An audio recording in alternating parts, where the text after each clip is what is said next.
and it's me, Timothy from Anime UK, and another very exciting day here in the UK anime scene.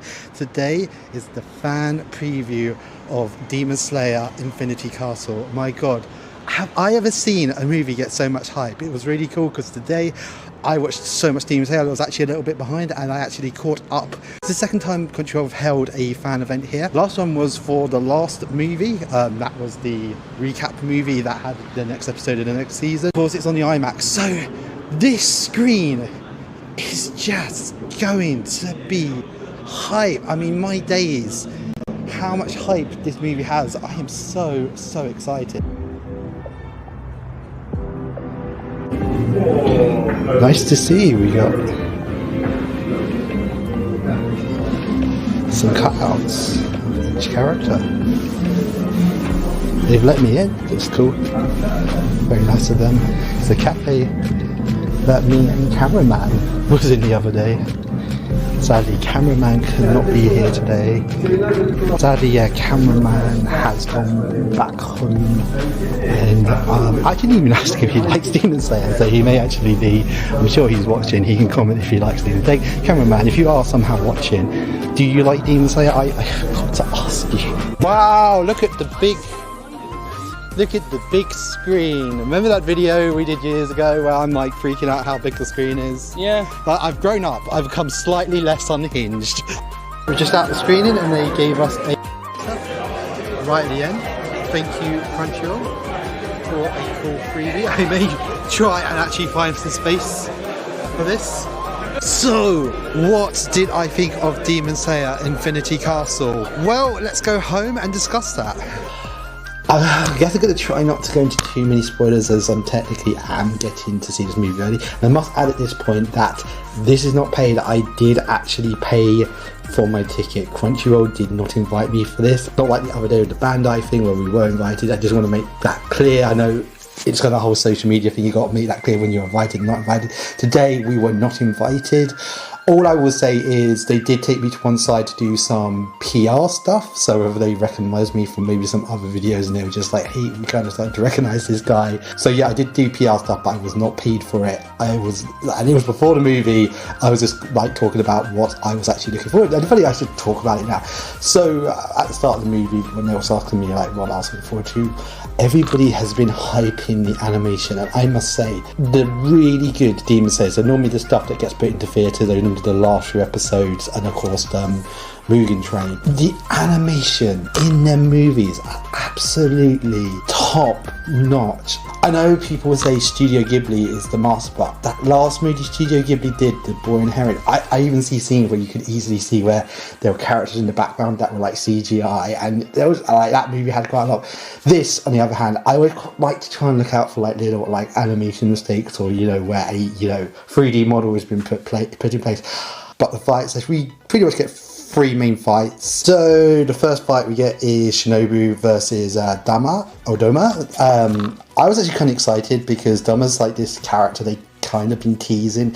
He's sort of always been in the background.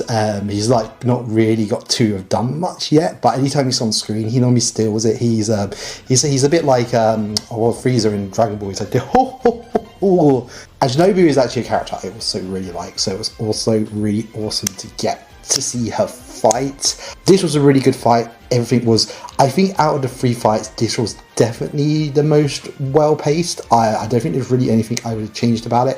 I feel like it went on for the right amount of time. Of course, we had flashbacks explaining why certain characters motored. And I do know that's one thing people have been moaning about is the pacing of this movie. I've watched plenty of shonen shows. I've watched plenty of shonen jump shows. And I can tell you, pacing is normally an issue in a lot of these. There is some pacing issues, but as I said, I'll go into those that's a little bit later in the other fights. This one didn't have any pace issues. This was pretty much perfect, animation perfect, battle perfect. I'm not going to tell you who wins and who loses, but yeah, it's very emotional. This probably overall, as I said, even though I do absolutely like the other two fights, I think this is the one they got the most right in this movie, the one that I have really nothing bad to say about. So next is Zenitsu's fight, which he is he's playing though. He's fighting his brother, he's not playing with his brother. The second fight is Zenitsu versus his brother, who had become a demon.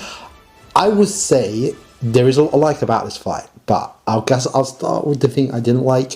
I do feel like this fight may have just been over a little bit too fast. I'm in a bit of a mixed place with that, because I'm a bit like, actually this was probably the fastest paced fight I've ever seen, like in a shonen show for a long time. I think even like when the person who won, a lot of people were like, oh yeah, of course he's gonna, like, you know, and I think even said to my friend, I'm like, this is Demon Slayer, of course, you know, something's gonna happen next. He's not been beaten yet.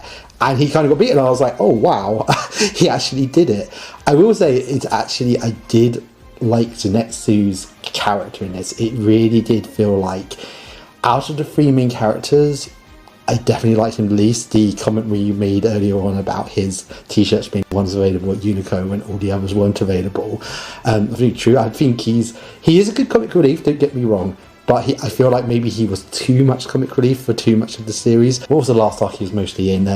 Entertainment District, the whole gag about him, that when he's asleep, he's a way better fighter. I don't know, I feel like he was always too much comic relief, and we hadn't really seen much of him the last two arcs, even in the training arc, which I feel like maybe was an opportunity they could have in that training arc. I don't hate that training arc. Yeah, I don't hate the training arc. So I can kind of understand why people did not like the training arc. That was, of course, the last arc. I did enjoy some of the character moments. I felt like this is maybe a place where Zenitsu could have done maybe something, even just had maybe even an episode about him, which is a shame. I did actually enjoy Zenitsu's character in this. It did feel like he had grown.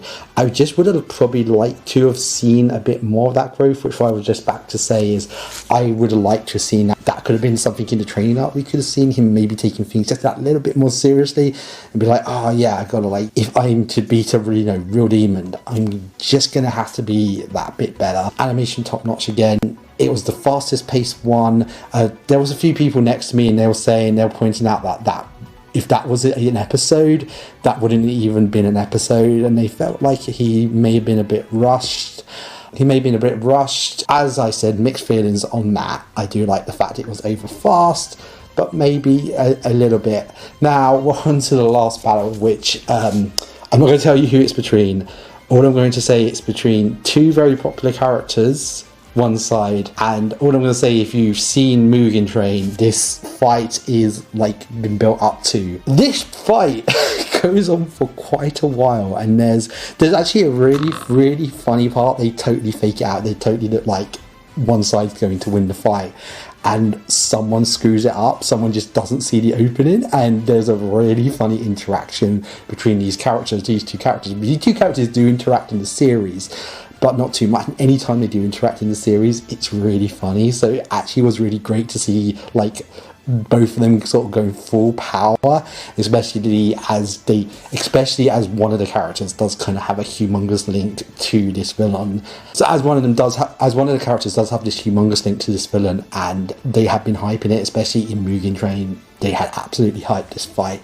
There's just a part where it cuts to a flashback. I do love the flashback, don't get me wrong, I do, but it feels like we're in this really big intense battle, and we sort of go for about a 25 to half an hour, like, this is what this guy was all about this entire time. Don't get me wrong, it did totally add up way more to the character, and I feel like you even can go back and watch something like Mugen Train, and it's going to make you think differently about that fight in Mugen Train. But I don't know, maybe I feel like his flashbacks maybe should have just been spread throughout the fight a bit, so maybe they'll fight in, sort of maybe get a 5 minutes, sort of like, oh, this is, you know, the setup, and then the next part, and then he meets someone. Well, I said it does feel like we just sort of stopped. We went for a drinks break. You know, the characters you probably all went off for like a Lucasade. They all had a squash, and they were like, oh, you know, just chatting there, and they're like, oh, it's training, that flashback's over. Okay, cool, we're going to finish this fight. Really cool. And I will actually say, with the IMAX, there is a part near the end where one of the crows, because the crows are flying around the Infinity Castle, and there's some characters that are like trying to map out the castle, and they're trying to figure. And it's actually really cool when they go back to them. They're sort of all trying to map it out. Go, okay, this character's here. and oh, this character's like fighting this character, and this character's been taken out, and of course like Quo's giving the message that what's happened in the fight. And when he first came in, I legit thought someone was like in the room screaming, because the way like the audio went, it sounded like someone was right at the back. Like everyone turned around because I was in the front row again. I was like, oh no, it's just a really, really good sound system. And I was like, this is really damn cool. I kind of hope more cinemas get cool sound systems like that. And just a really, really, really good movie. There are issues with pace, but it doesn't destroy the movie. I have seen Shonen Jumpstart or Shonen stuff have way worse pace issues. I think the rule is, if it's a Shonen show, you're gonna have issues. This just gets me absolutely hype. If those next two movies are anything as good, I know we're gonna have to like probably wait like 2 to 3 years for like a movie. I just hope they take their time, because they were absolutely gorgeous.